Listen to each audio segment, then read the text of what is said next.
Jó, né? Jó se lascou um monte. Jó também, mas no final, a história de Jó é uma coisa curiosa. Uma vez, Deus colocou no meu coração de ler a história de Jó, né? Na época eu não entendi direito, não entendi macro aquilo ali, entendi em parte, né? Era como se eu fosse passar por algumas dificuldades e que, assim, independente da dificuldade que eu passasse, a minha fé não pode esmorecer.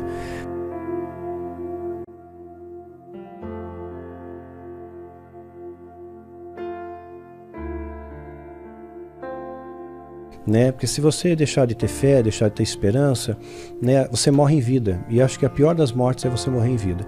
Né? Você vê pessoas que apenas estão aí. É um corpo que ocupa lugar no espaço, né? Mas não estão mais aqui. Né? Ficam vagando por aí, né? São sombras. É aquela depressão profunda às vezes. Sim, muitas vezes. Mas o que leva a pessoa a ser assim também? Então tem N coisas. Às vezes você não entende, tipo assim... eu entendo que tudo que Deus faz, ele tem um propósito. A Bíblia diz que tudo colabora para aqueles que amam a Deus. Então, se é tudo, nada fica fora desse tudo. Mas não, são pesos diferentes, né? A gente fala assim, mas aí você fala ali, o cara, pô, perdi meu filho aqui agora, não sei o quê. Exatamente. E aí, o cara aceitar, não, isso aqui é coisa, Deus tem um propósito para isso. Uhum. Não é tão fácil aceitar as coisas assim, né? A gente falar de fora assim... Não, tudo tem um caminho, tudo tem um propósito. Sim. Tem coisas que realmente, como ser humano, não tem como você aceitar simplesmente, não é isso, a vida é assim. É por isso que eu acho que se realmente... Eu acredito em Jesus e tal, mas eu acredito que a história tenha sido diferente. Por exemplo, uma mãe vendo o filho ser crucificado, aí alguém fala, é por Deus, não sei o quê. Eu acho que não ligaria. Eu fico imaginando a agonia. Ela ia ver, não ia ficar, mas ela, a Deus. Ao longo do crescimento dele, ela sabia que ele veio na Terra com uma missão. Ela sabia que aquele momento ia acontecer. Ele foi preparando ela, será? Com certeza. Com certeza ela estava preparada porque ia acontecer. Né? Eu perdi um filho, né? Acho que vocês sabem, né? Não sabia. Eu perdi um filho, ele tinha 15 anos, 10 meses e 7 dias. Ele entrou numa depressão profunda, né? E durou muito rápido, durou 5 meses. Ele estava bem, né? Em 2017 bem pleno, passamos Natal, final de ano tudo bem, né? Viajamos em janeiro, de repente em maio ele pegou, se cortou, fez o cutting, né? E muitos jovens escrevem para mim hoje, né? E graças a Deus muitos estão sendo salvos, né? Desse laço de morte, né? Porque ele deixou um registro, ele deixou um diário. Então o diário dele, eu publiquei esse diário, né? Eu tenho o meu ponto de vista como pai e meu ponto de vista teológico, porque a igreja ela condena, tipo assim, se o suicida vai para o inferno. A igreja não joga peso, mas Deus é amor, Deus não acrescenta dor ao sofrimento. Seria o contrário do amor, não acrescenta dor ao sofrimento, né? E também a questão de Deus saber de coisas que eu não sei. Né? De repente poderia piorar aquilo, enfim, N coisas, né? E a minha esposa, médica, né, ela escreveu a primeira parte do diário, né, como mãe e como médica. Meu filho escreveu a parte do centro, quando ele ficou internado, ele ficou 22 dias internado numa clínica psiquiátrica. Ele escreveu isso ele descreveu a depressão, sabe? Para quem não entende o que é depressão, ele conseguiu elaborar muito bem o que é depressão naquelas linhas do diário. E no final eu dei o apoio, ponto de vista como pai, né? E também como líder religioso, né? Líder espiritual. Coloquei, né, que Deus não acrescenta essa dor ao sofrimento. Meu filho se suicidou, né? Ele saiu da clínica, ele saiu bem da clínica, né? E de repente ele teve um surto e se suicidou. E é muito estranho, né? Na véspera eu tinha combinado com ele que eu ia tomar um café da manhã com ele. Ele falou, pá, ele chamava de Papa, né? Ô Papa, né? Me chama amanhã cedo pra gente tomar um café junto com você, né? E quando eu acordei eu vi que ele não estava no quarto, né? Eu falei, bom, ele foi dar uma volta pela rua, ver que foi andar de bicicleta, eu vejo a bicicleta ali e tal, só que aí eu vejo o celular em casa. Pô, adolescente não sai sem celular nem a pau, né? Aí eu chamei um irmão meu, que é policial, que conseguiu atalhar caminhos, que ninguém te dá informação de nada, né? Mas quando você dá a carteirada à sua polícia, fica mais fácil, né? E aí consegui saber o que tinha ocorrido, né? E isso é contado no diário também, eu não escondo isso, né? E no final da tarde eu tive que reconhecer meu filho no ML. E foi assim uma experiência terrorizante, né? Tinha quantos anos? 15 anos. Quase 16. Tinha 15 anos, 10 meses, 7 dias. Tempo isso? Foi em 2018. 22 de dezembro de 2018. Na época tu chegou a desconfiar que poderia ter algum envolvimento com o satanismo, algo do tipo? Não. Você entendeu a situação mesmo? Entendi a situação. Minha esposa tinha depressão. Então ele já herdou um patrimônio genético de depressão, né? E poderia acontecer ou não acontecer.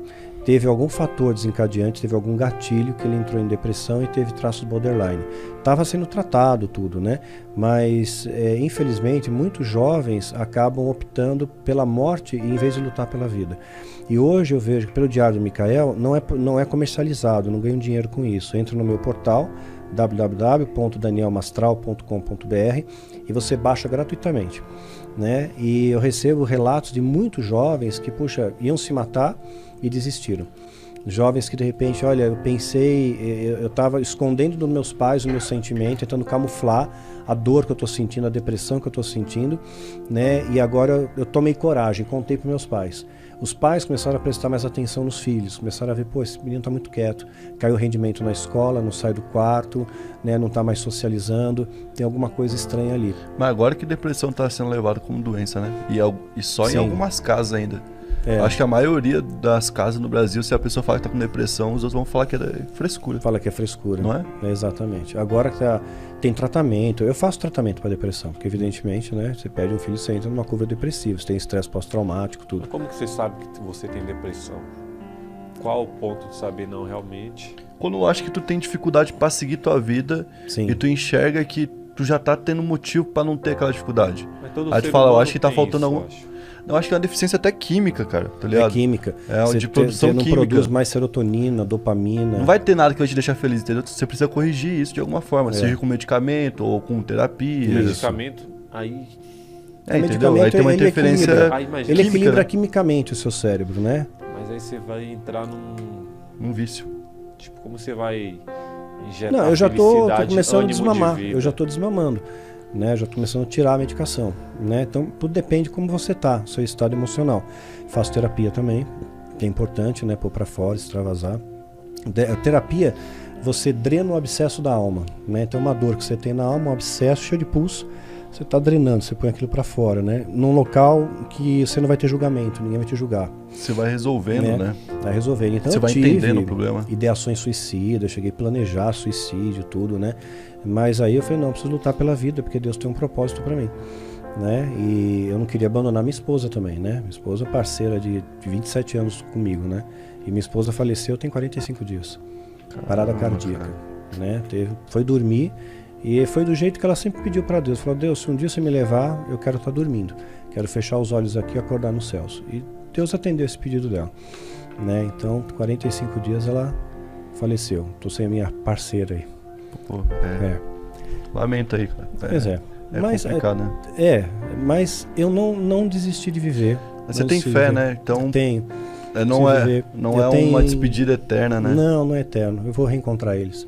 No tempo certo eu reencontro eles, né? E graças a Deus eu vejo que a minha fé, ela inspira outras pessoas também a superarem isso. Porque agora com a Covid, 500 mil de pessoas morreram no Brasil. Pais perderam filhos, filhos perderam pais, perderam avô, perderam amigos, primos. Quantas pessoas estão de luto, né? Então eu olho para esse cenário e falo, está todo mundo lutando, eu não posso deixar de lutar. E eu tenho que ser uma inspiração para essas pessoas para continuarem lutando pela vida, né? Não desiste, né? Enquanto tem vida tem propósito, você tem algum significado aqui na Terra. Então tem muitas coisas que eu ainda quero fazer, eu tenho planos, eu tenho projetos, né? De escrever mais um livro, de terminar a quadrilogia da história de Mitri, né? Continuar produzindo conteúdos para o canal, né? Eu tenho minhas ovelhas, eu tenho filme, quem sabe, né? O filme, quem sabe. Eu tenho minhas ovelhas, eu sou líder espiritual de uma igreja, mas não uma igreja tradicional, tijolos, né? Porque isso não faz de você um cristão. É a mesma coisa sentar numa garagem, você não vira carro, né? Então, não faz você cristão. Então, eu tenho um grupo de pessoas do mundo inteiro, é virtual, a gente tem aulas pelo Zoom, mas é grupo de estudo mesmo. A gente estuda não só a Bíblia, mas estuda um pouquinho da física quântica,